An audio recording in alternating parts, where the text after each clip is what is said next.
안녕하십니까. 귀한 찬양 감사드립니다.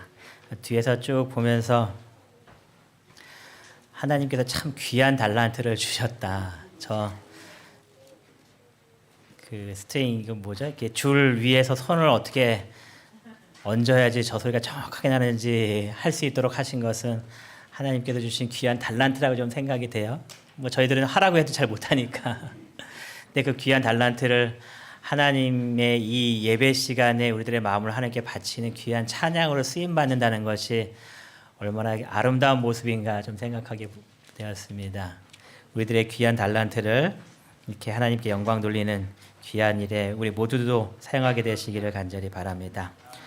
오늘은 주기도문 우리가 5번째에 간구하는 기도 제목으로요. 우리의 죄를 사하여 주시옵고라는 이 제목으로 말씀을 나누겠습니다. 다 같이 마태복음 6장 9절부터 13절까지에 있는 말씀을 같이 낭독하시도록 하겠습니다. 이게 같이 나오네요. 잠시만요.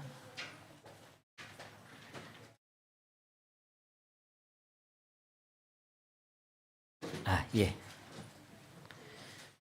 마태복음 6장 9절부터 13절까지 있는 말씀을 우리 같이 읽도록 하겠습니다. 우리가 다음에 6번째 간구를 하면은 이제 주기도문을 다 외울 수 있을 것 같아요. 자, 6장 9절부터 13절까지 있는 말씀을 같이 읽겠습니다. 시작. 그러므로 너희는 이렇게 기도하라. 하늘에 계신 우리 아버지여, 이름이 거룩히 여김을 받으시오며 나라가 임하시오며 뜻이 하늘에서 이루어진 것 같이 땅에서도 이루어지리이다. 오늘 우리에게 일용할 양식을 주시옵고 우리가 우리에게 죄 지은 자를 사하여 준 것 같이 우리 죄를 사하여 주시옵고 우리를 시험에 들게 하지 마옵시고 다만 악에서 구하시옵소서.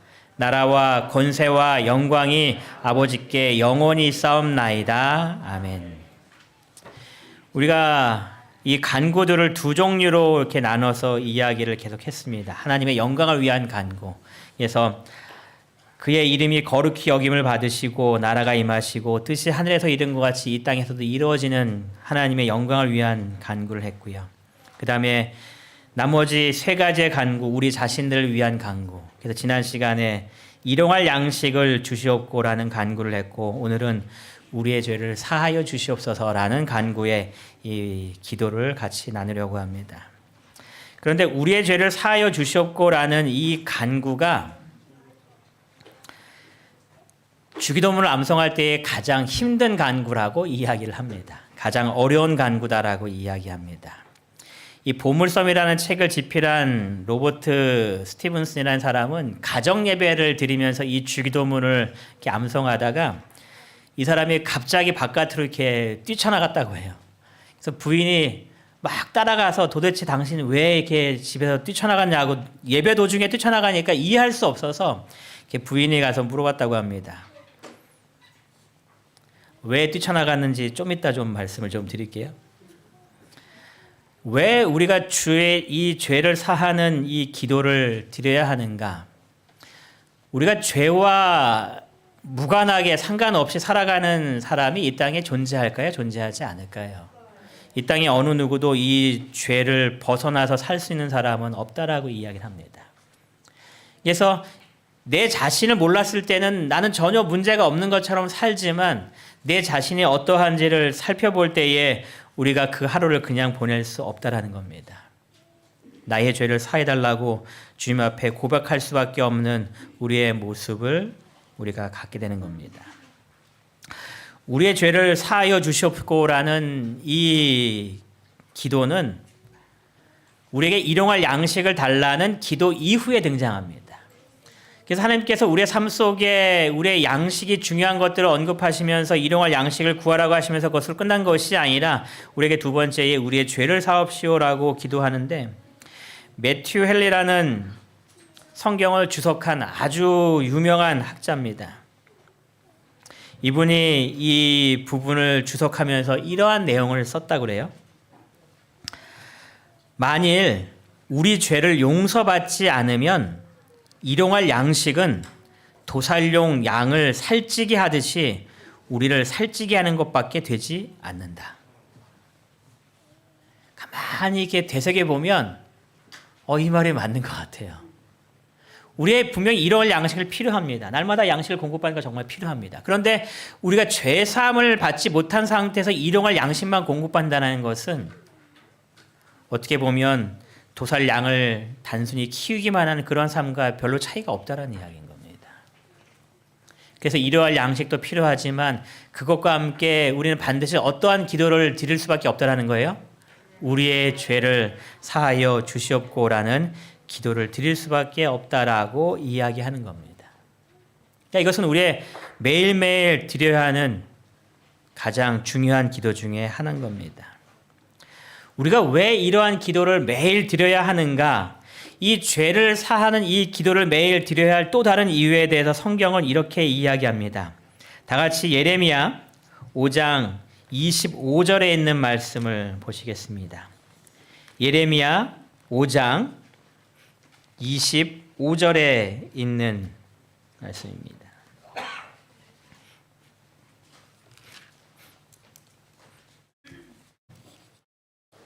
예레미야 5장 25절 우리 같이 한번 읽어보겠습니다. 너희 시작. 너희 허물이 이러한 일들을 물리쳤고 너희 죄가 너희로부터 좋은 것을 막았느니라.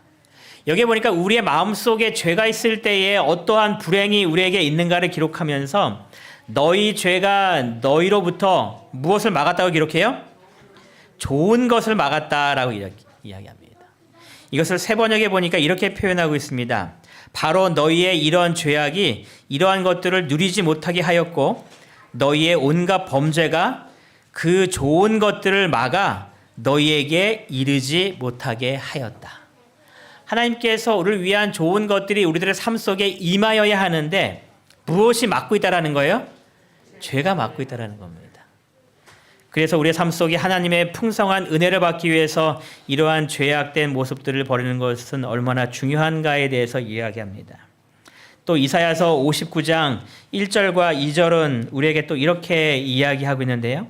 다 같이 이사야 59장 1절과 2절에 있는 말씀을 보시겠습니다. 이사야 59장 1절과 2절 우리 찾으셨으면 같이 읽겠습니다. 여호와의 시작. 여호와의 손이 짧아 구원하지 못하심도 아니요 귀가 둔하여 듣지 못하심도 아니라 오직 너희 죄악이 너희와 너희 하나님 사이를 갈라놓았고 너희 죄가 그 얼굴을 가리어서 너희에게서 듣지 않으시게 함이니라. 하나님께서 우리를 돕지 못하시는 그 이유가 여호와의 손이 짧아서 그런 것이 아니다라고 이야기합니다. 하나님의 손이 짧아서 우리를 도울 수 있는 능력이 없고 잘 듣지 못해서 우리들의 기도를 듣지 못하시는 것이 아니라고 이야기하시면서 무엇 때문에 이런 일이 발생했다라는 거예요? 나의 죄 때문에. 나의 죄 때문에. 그래서 우리가 매일매일 삶 속에서 하나님께 우리의 죄를 사하여 달라고 하는 기도는 하나님과 우리와 연결된 관계 속에서 하나님의 은혜를 받기에 가장 필요한 기도임을 우리에게 말씀해 주고 계신 겁니다. 또 우리가 기도할 때에 이 죄악을 품고 있을 때에 어떠한 일이 있는가에 대해서 이사야 66장 18절 이렇게 이야기하죠. 시편 내가 나의 마음에 죄악을 품었더라면 주께서 뭐 한다고요? 듣지 않으셨을 것이다. 그러니까 여러분 우리들의 매일매일 기도 속에서 하나님의 은혜를 간구하는 기도를 많이 하게 되는데 그러한 기도를 함에 앞서서 무엇이 가장 중요하다라는 거예요? 우리의 마음 속에 죄악을 품지 아니하고 우리의 모든 죄를 주님 앞에 용서받아서 주님 앞에 우리의 모습이 온전한 모습으로 서 있는 것이 가장 먼저 중요한 모습이라는 겁니다. 그러니 우리가 이 기도를 우리의 기도 속에서 빼놓을 수가 없는 거죠. 우리가 어떻게 우리의 죄를 용서받을 수 있는가에 대해서 요한일서 1장 9절은 우리에게 이렇게 이야기합니다. 만일 우리가 우리의 죄를 뭐 하면요? 자백하면. 우리가 하나님 앞에 우리의 죄에 대해서 고백하는 겁니다. 하나님, 내가 이러한 부족한 모습 속에서 오늘 하루를 살았습니다라고 주 앞에 고백하는 겁니다. 그리고 그 죄를 용서해달라고 고백하는 겁니다. 그러면 그는 미쁘시사, 이 미쁘시사가 참 어려운 단어인 것 같아서 좀 찾아봤어요. 그랬더니 미쁘시사를 이렇게 기록하고 있습니다. 약속을 잘 지키는 신실한, 믿을 만한. 그러니까는 우리의 죄를 자백할 때에 그는 미쁘시기 때문에 자백할 수 있다는 겁니다. 그는 신실하신 분이고 약속을 잘 지키시는 분이기 때문에 우리가 이러한 모든 고백을 주님 앞에 드리기에 부족함이 없다는 겁니다. 주님께서 약속하시기를 우리가 이렇게 했을 때에 우리의 죄를 사하시고 우리를 모든 불의에서 깨끗하게 해주신다는 그 약속이 있기 때문에 우리가 어떻게 기도하는 거예요? 우리의 죄를 주님 앞에 자백하는 기도를 드리게 된다는 겁니다. 그러니까 여러분, 우리의 죄가 용서받는 것이 어려운 일입니까? 쉬운 일입니까? 어려운 일이 아니라는 겁니다. 그래서 주기도문에 말하기를 우리의 죄를 사하여 주시옵소서라고 기도하고 있는데 주기도문이 딱 이 상태에서 맞춰졌으면 아무런 문제가 없을 텐데 주님께서 이것만 말씀하신 것이 아니라 이 전에 무언가 더 긴 문장으로 말씀하신 것이 바로 이 문장이었습니다. 우리가 우리에게 죄 지은 자를 사하여 준 것 같이. 이것이 먼저 조건으로 들어가 있는 거예요. 아까 집을 뛰쳐나갔다고 얘기했죠? 이분이 이 성경책을 암송하다가 이 부분에 있어서 도저히 감당할 수가 없는 겁니다. 우리가 우리에게 죄 지은 자를 사하여 준 것 같이. 내 삶의 모습을 보니까 나에게 죄 지은 자를 사하여 주었나 하는 그런 갈등이 마음속에 가득해진 겁니다. 어떤 분은 설교하시면서 이런 얘기 하더라고요. 그는 우리처럼 뻔뻔하게 기도하지 않고 이 기도 때문에 양심의 가책을 받아 뛰어나간 것이다 이렇게 이야기합니다. 우리가 우리에게 죄 지은 자를 사하여 준 것 같이. 어떤 분은 이것 때문에 이렇게 이야기하기도 합니다. 용서의 근거인가? 하나님께서 우리를 용서해 주는 근거로서 우리가 다른 사람을 용서해 줬는지를 확인해 보시는가? 또 이렇게도 이야기합니다. 비율에 관한 문제인가? 내가 남을 이만큼 용서해 줬으면 하나님께서 나를 용서해 줄 때에도 똑같이 이만큼만 용서해 준다는 비율의 문제인가? 근거의 문제인가? 비율의 문제인가에 대해서 이야기합니다. 그러면서 주석가들이 이 부분을 상당히 해석하기 어려워한다는 겁니다. 하나님은 이렇게 근거라든가 비율에 의해서 우리를 용서해 줄 것 같지는 않으신데 말씀을 보면 분명히 조건으로 뭘 말씀하고 계세요? 우리에게 죄 지은 자를 용서해 준 것 같이. 예수님께서 여기서만 주기도문을 끝내서 말했다면 아마 이게 좀 다른 이해일 것이다라고 생각할 수 있는데 예수님께서 주기도문을 마치신 이후에 14절과 15절에 또 이렇게 이야기하십니다. 너희가 각 사람의 잘못을 용서하면 너희 하늘 아버지께서도 너희 잘못을 용서하시려니와. 15절 같이 읽겠습니다. 시작. 너희가 사람의 잘못을 용서하지 아니하면 너희 아버지께서도 너희 잘못을 용서하지 아니하시리라. 예수님께서 명확하게 이야기하시는 겁니다.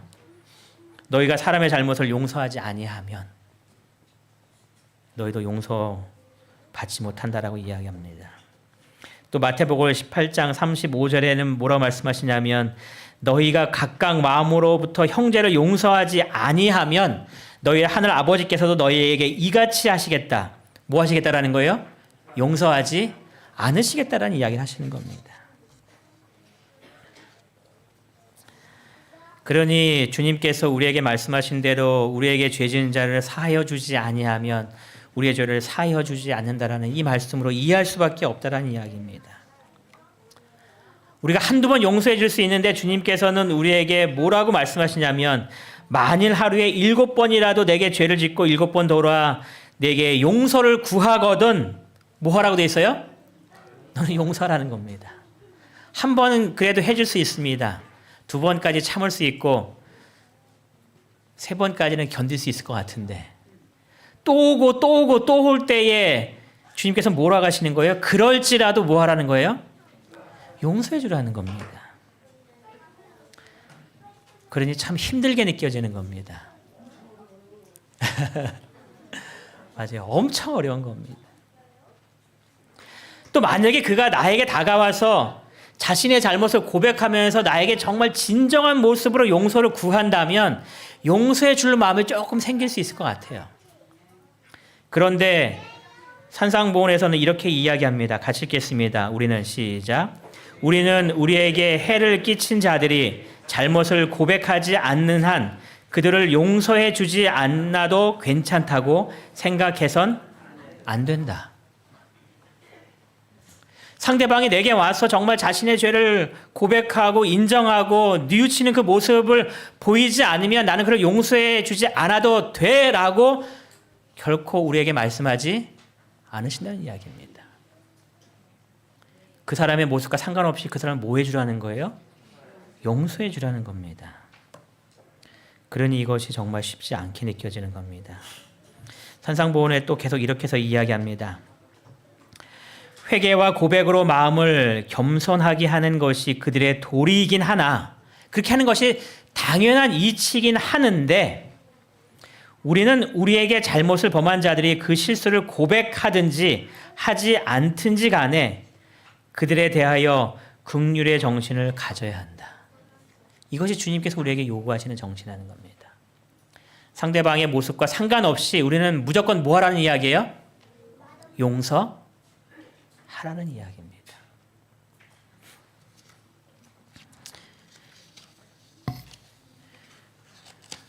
이러한 교회 증언의 말씀이 좀 있었습니다. 가장 흔한 죄악 중 하나이며 가장 유해한 결과가 따르는 하나의 죄는 용서하지 않는 정신을 품는 것이다.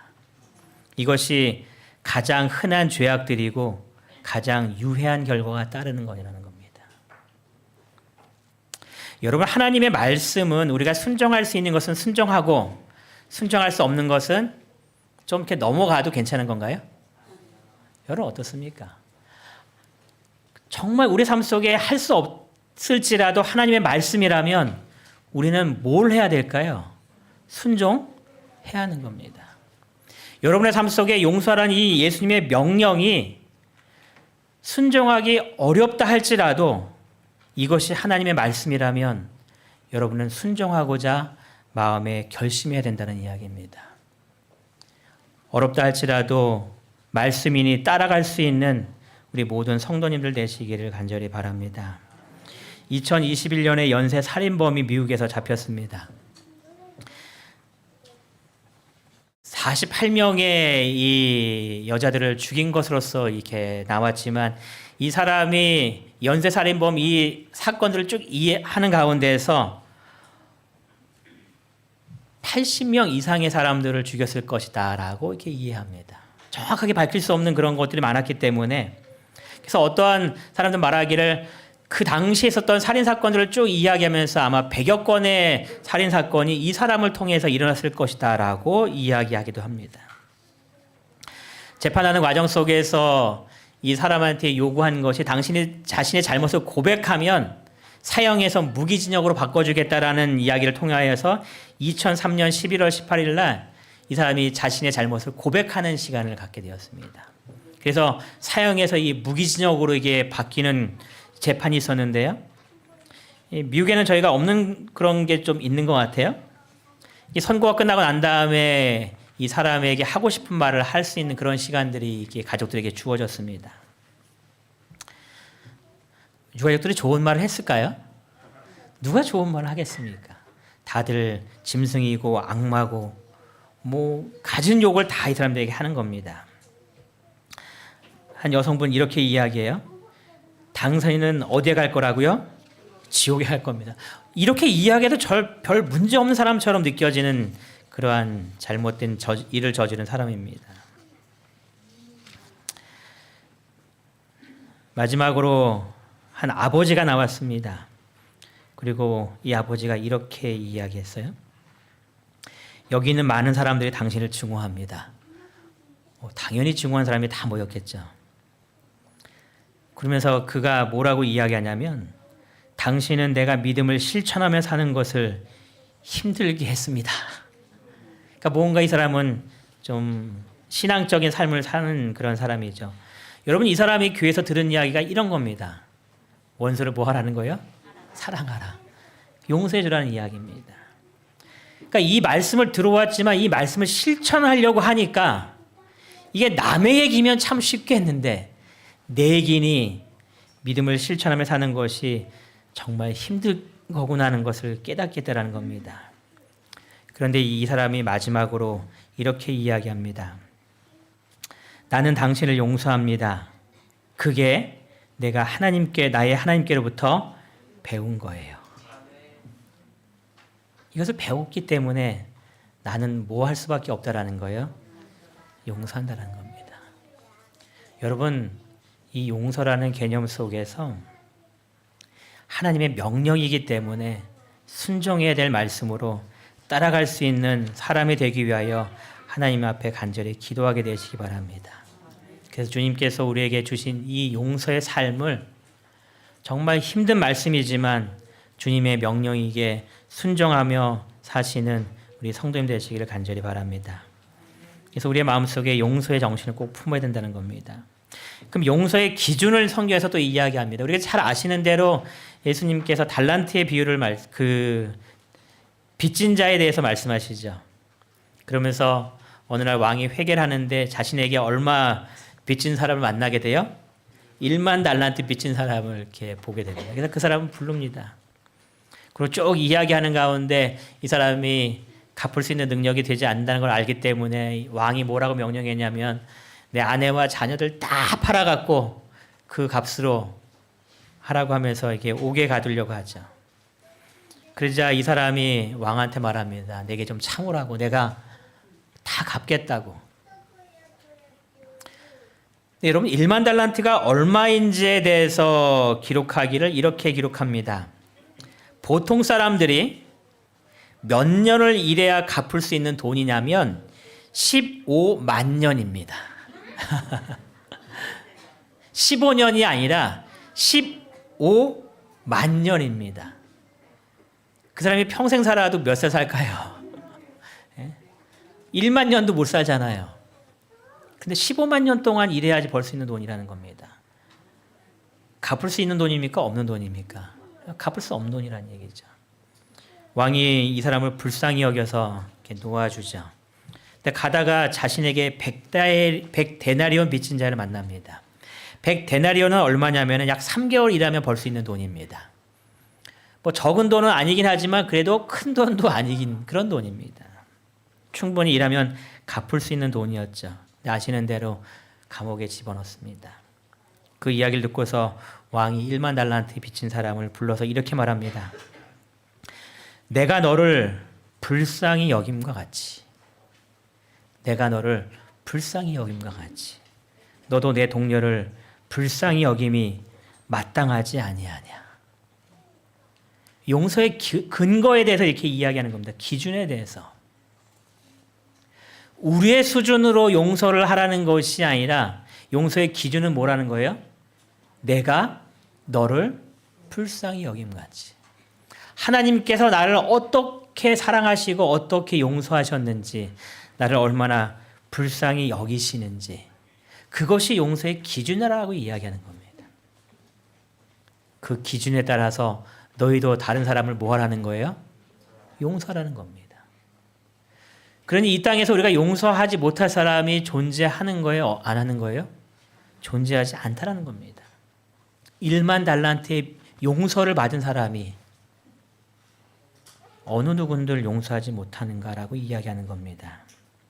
그러면서 교회의 증언 5권은 이렇게 이야기하는데요. 우리는 매일 매시간 용서하시는 하나님의 자비에 의존한다. 여러분 동의하십니까? 우리가 하나님의 자비에 의존하지 않고 살아갈 수가 없는 사람들입니다.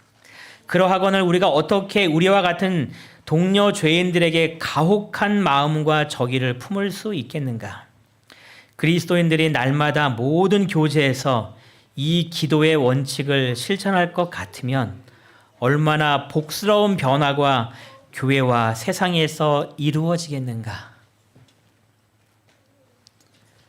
교인들이, 그리스도인들이 날마다 모든 교제에서 이 기도의 원칙을 실천할 것 같으면, 여러분, 이 기도의 원칙을 실천하기로 이 시간 결심하는 우리 모두가 되기를 바랍니다. 내가 너희를 불쌍히 여김같이 그 하나님의 은혜를 가지고 이웃을 용서해 줄 수 있는 그러한 사람들이 되셔서 여기에 나와 있는 대로 이것이 성서신앙의 진실성을 입증하는 가장 설득력 있는 능력이 될 증언이 될 것이다. 여러분의 삶의 모습이 하나님의 말씀의 위대하심을 드러낼 수 있는 그러한 삶을 살게 되기를 간절히 바랍니다. 산상보훈 113페이지에서 이렇게 이야기합니다. 오늘 증언의 말씀들을 좀 많이 보려고 하는데요. 우리를 하나님께로 이끌어가는 것은 그분의 사랑이며 이 사랑에 마음이 감동되면 형제들을 사랑하지 않을 수 없게 된다. 우리의 마음에 필요한 것이 뭐라고 이야기하는 걸까요? 하나님의 사랑에 깊이 빠지라는 겁니다. 하나님의 사랑이 얼마나 큰지를 내 마음속에 더 깊이 느끼라는 겁니다. 그러면 형제들을 사랑하지 않을 수 없게 된다는 겁니다. 여러분의 삶 속에 하나님의 사랑이 얼마나 큰지를 더 많이 체험하게 되시기 바랍니다. 나에게 다가오시는 그 하나님의 사랑에 감동되셔서 우리 주위에 있는 모든 사람들을 사랑할 수 있는 넉넉한 마음을 품게 되시기 바랍니다. 실물교훈은 또 이렇게 이야기합니다. 우리가 남을 용서했기 때문에 용서함을 받는 것이 아니라 우리가 용서받았기 때문에 뭐 하는 거라고요? 용서하는 것이다. 모든 용서는 공로 없이 베푸시는 하나님의 사랑의 근거를 두고 있다.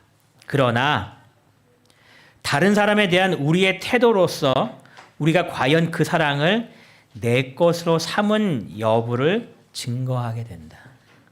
여러분, 주님께서 우리에게 말씀하시기를 우리의 죄를 사하여 주시옵고라는 그 이전에 우리가 우리에게 죄 지은 자를 사하여 준 것 같이 말한 이유가 바로 여기 있는 겁니다. 다른 사람에 대한 우리의 태도로서 우리가 그 사랑을 내 것으로 삼은 여부를 뭐하게 된다는 거예요? 나타내 보인다는 겁니다. 우리의 삶 속에 그러한 삶이 나타나지 않으면 그 사랑을 내 삶 속에 받아들이지 않았다는 이야기입니다. 그래서 주님께서 그 이야기를 하시면서 너희가 받아들이지 않으면 용서할 수 없기 때문에 너희도 용서받지 못한다라는 이야기를 하시는 겁니다. 용서하지 않는 자에 대해서 이렇게 이야기합니다. 같이 한번 읽겠습니다. 시작. 용서하지 않는 자는 하나님께로부터 자비를 받을 수 있는 유일한 통로를 끊어버리게 된다. 통로가 끊어지는 겁니다. 하나님의 자비를 받을 수 없는 그런 상태에 내가 내 스스로를 거기다 두는 겁니다. 이건 하나님께서 자비를 일부러 끊으시는 것이 아니라 내가 거부한다는 이야기입니다. 또 이렇게 이야기합니다. 그가 비록 한때 죄의 용서를 받는 것이 사실이라 할지라도 그의 각박한 정신은 그가 이제 하나님의 용서하시는 사랑을 거절하고 있다는 것을 보여주고 있다. 그의 각박한 정신은, 용서하지 않는 그 정신은 그가 이제 하나님의 용서하시는 사랑을 뭐하고 있다는 거예요? 내가 거절하고 있다는 겁니다. 그래서 주님께서 우리에게 주기도문을 알려주시면서 우리가 우리에게 죄 지은 자를 사하여 준 것 같이라는 기도를 먼저 하신 겁니다. 그는 자기 자신을 하나님에게서 분리시켰고 죄사함을 받기 전과 똑같은 형편에 처해 있다. 그는 자기의 회개를 부인했고 그의 죄는 마치 그가 회개하지 아니했던 것처럼 그에게 머물러 있다. 우리의 삶 속에 하나님과 우리의 관계가 끊어지는 그런 위치에 우리를 둬서는 결코 안 될 겁니다. 여러분, 이웃을 용서한다는 것이 쉬운 일은 분명히 아닙니다. 하지만 그것에 하나님의 은혜와 자비를 경험할 수 있는 그 길이 있음을 여러분 꼭 기억하게 되시기 바랍니다. 그리고 그 하나님의 큰 사랑이 내 삶 속에 임하고 있다는 것을 더 많이 체험하셔서 그것을 넉넉히 극복할 수 있는 은혜를 삶 속에 누리게 되시길 바랍니다. 왜 주님께서 용서하라고 말씀하셨는가? 나를 치유할 수 있는 길이라고 말합니다.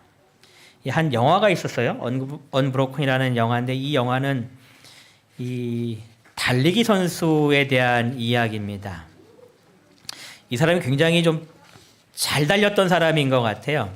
그래서 이 사람의 기록을 잠깐 보니까 이게 실제 있었던 사건을 이렇게 영화한 겁니다.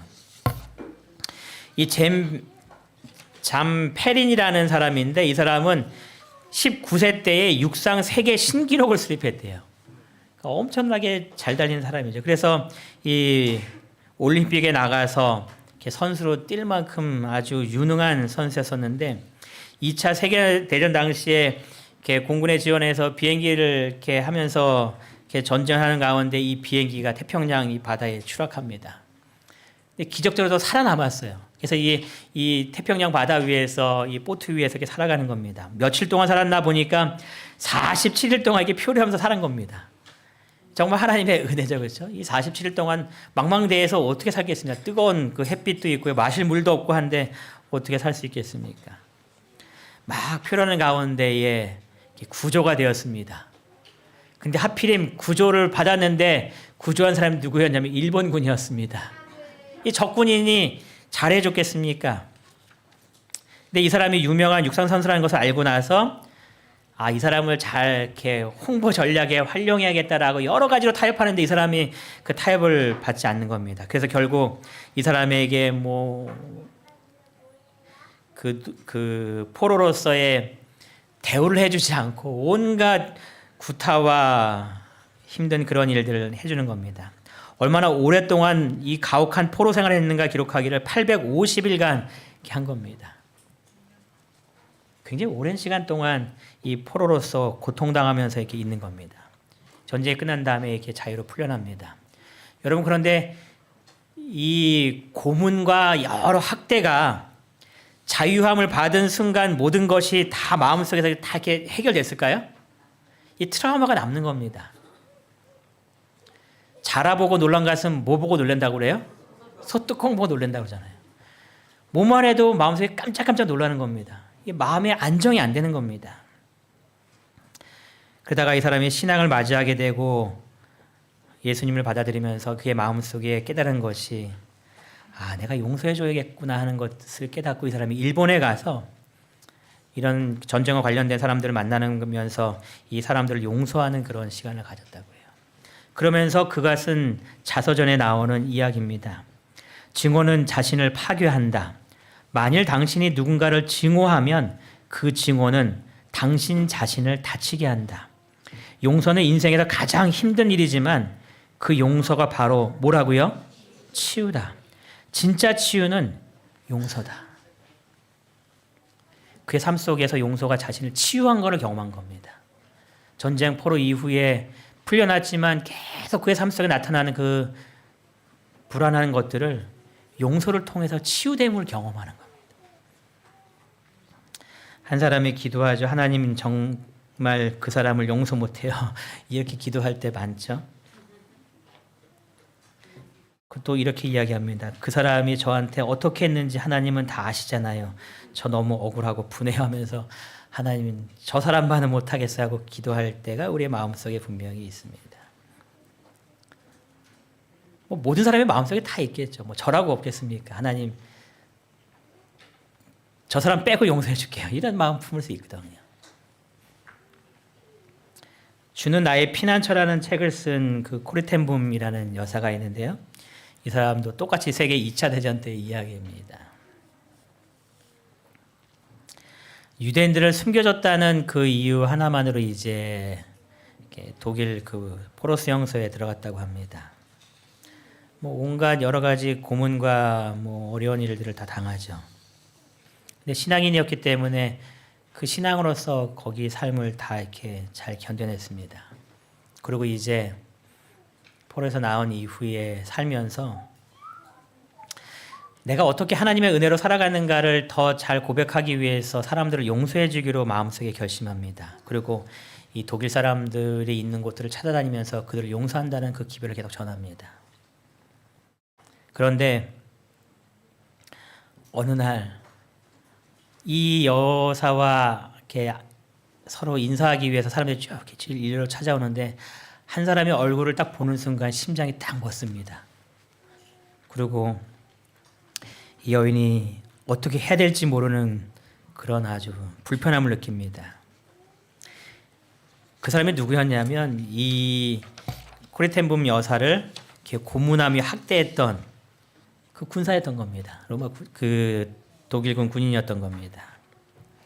이 코레텐붐 여사와 함께 자기의 언니도 같이 있었었는데 뭐 온갖 고문과 이런 것들을 통해서 이 남자 손에 이 자신의 언니가 죽은 겁니다.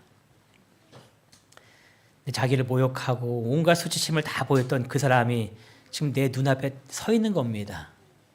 그러니까 이 여인이 기록하기를 뭐라고 기록하냐면 거기서 받았던 온갖 조롱과 고통을 생각할 때 손을 내밀어 그 남자의 손을 도저히 잡을 수가 없었다는 겁니다. 계속 용서해라는 그런 기별을 전했기 때문에 다 이렇게 만나서 악수하고 서로 웃고 허그를 하고 이렇게 하는데 그 남자 앞에 딱 서 있는데 용서하고 싶은 마음이 생기질 않는 겁니다. 심장은 멎은 것 같고요. 그때에 이 여인이 이렇게 했다고 합니다.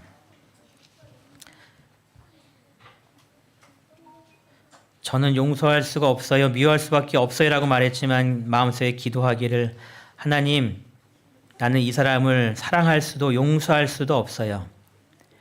주님의 사랑으로 용서할 수 있도록 도와주세요. 라고 기도했다고 합니다.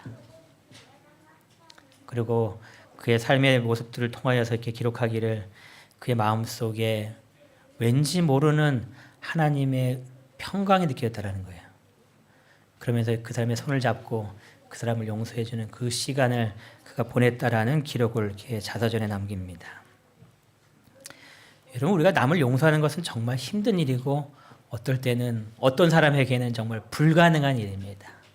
이 코레텐붐 여사처럼 나에게 그렇게 모질게 한 사람 만났을 때에 하기가 어려운 일일 겁니다. 하지만 하나님의 명령이기에 하나님께 기도하셔서 하나님께서 우리의 마음속에 용서할 수 있는 은혜를 베풀어 주시는 그 은혜를 마음속에 경험하게 되시기를 바랍니다. 우리 스스로의 힘으로 모든 것들을 하라고 주님께서 결코 말씀하지 않으신다는 겁니다. 우리가 할 수 있도록 하나님의 은혜의 물결을 우리에게 주신다는 이야기죠. 그리고 그렇게 할 때에만 내 자신이 뭐 된다라는 거예요? 치유받는다라는 겁니다. 여러분의 마음에 있는 상처들 치유받기 위해서 이 용서의 삶을 살 수 있도록 주님께 더 기도하게 되시기 바랍니다. 빨간 글씨만 같이 읽겠습니다. 하나님께로부터 시작. 하나님께로부터 오는 용서를 체험하게 되면 죄인의 마음은 무한하신 사랑을 가지신 하나님의 크신 마음에 가까이 끌리게 된다. 용서를 체험하게 되면 여러분의 삶 속에 하나님의 용서가 내 삶 속에 어떻게 다가오는지를 머리로 아시는 것이 아니라 마음으로 느끼게 되시기 바랍니다. 그 사랑의 마음을. 이렇게 됐을 때에 하나님께로부터 흘러나오는 동정의 조류는 죄인의 심령으로 흘러 들어가고 그에게서 다시 다른 사람의 심령으로 흘러 들어간다. 그리스도께서 당신의 생애를 통해 친히 나타내신 동정과 자비는 또한 그의 은혜를 받은 자들에게서도 나타날 것이다. 계속 흘러가는 겁니다. 이 마지막 말씀을 같이 읽겠습니다. 시작. 사람이 그들의 눈을 불완전한 인간에게서 돌려 예수를 바라볼 때에 그들의 품성에 신령한 변화가 생긴다. 마음속에서 역사하신 그리스도의 영이 그들의 마음을 그리스도의 형상으로 화하게 한다. 우리의 눈을 예수께로 돌리시게 되기 바랍니다. 이 세상에 무언가를 바라보는 것이 아니라 주님을 바라보시고 주님의 은혜를 간구하셔서 내 삶 속에 새롭게 변화시켜 주시는 하나님의 은혜를 체험하셔서 우리 삶 속에 주님의 이 아름다운 용서의 삶을 내 삶 속에서도 실천하게 되는 우리 2023년 이무동교회 모든 성도의 삶의 모습 되길 바라면서 오늘 말씀을 마치겠습니다.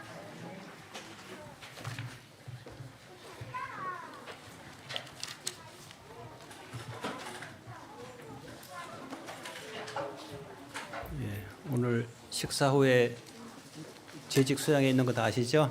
예, 재직 되신 분들을 다 남으셔서 우리 함께 계시면 좋겠습니다. 끝나고 직원에도 이어진다는 것을 기억해 주시면 좋겠습니다. 우리 마치는 찬미 115장 찬미하겠습니다. 115장입니다.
저희를 사랑하신 하나님 아버지, 주님께서 저희들에게 알려주신 기도처럼 우리에게 죄 지은 자를 우리가 용서할 수 있는 그러한 주님의 자녀 될 수 있도록 인도하여 주시옵소서.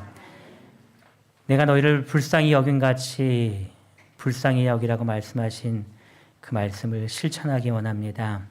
하나님께서 우리를 얼마나 사랑하시고 우리를 얼마나 불쌍히 여기셨는지 우리의 마음으로 경험할 수 있도록 축복하여 주시옵소서. 그래서 2023년은 우리의 이웃을 사랑하고 용서하는 해가 될 수 있도록 인도하여 주시어서 저의 마음이 치료받는 해가 될 수 있도록 축복하여 주시옵소서. 저희들이 힘들지만 주님의 말씀에 순종하기 위하여 주님 붙들고 주님 바라보고 기도할 때에 주님 능력으로 임하여 주시어서 우리의 마음속에 용서할 수 있는 마음을 허락하여 주시기를 저희를 사랑하시는 예수님의 이름으로 간절히 기도드리옵나이다. 아멘.